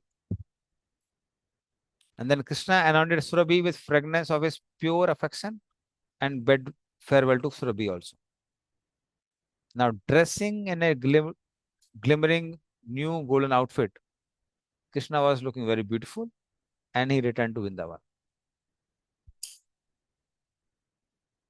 So, even if such a elaborate bidding ceremony happened, it seemed as if he had returned just after a moment's absence. So, this was pastime of Krishna lifting over the hill. Hari Hari. Yes, Aditya Gaur. Hare Krishna Prabhuji. Prabhuji, I wanted to ask what is the exact importance of circumambulating anything, matlab like temple or deities or in general? I can tell you what I heard from my superiors. I didn't directly hear. So I heard from many Prabhupada disciples that when we circumambulate anything, it's like when we circumambulate anything, we put that thing in center rather than putting our egos in center.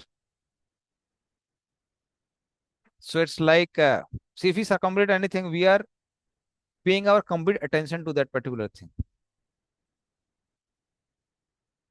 So that's generally observed. So when we're circumambulating, we are indirectly saying, or even directly saying, that now you are our center, I'm not the center. So that is the main Understood. purpose. Yeah. Thank Thank you you. so much, Prouji. Hare Thank Krishna. you. Giriraj महाराज की जय, गिरिधर लीला की जय, गिरिधर लीला की जय। नंद नंदन मोर मुकुट वंशी वाले कृष्ण भगवान की जय। आनंद वृंदावन चंपू की जय, कवि कर्णपुर की जय, शील गोपाद की जय। वांछा कल्पतरुभ्यश्च कृपा सिंधुभ्यश्च पतितनां पावने वैष्णव नमो नमः। शील गोपाद की जय। हरे कृष्ण।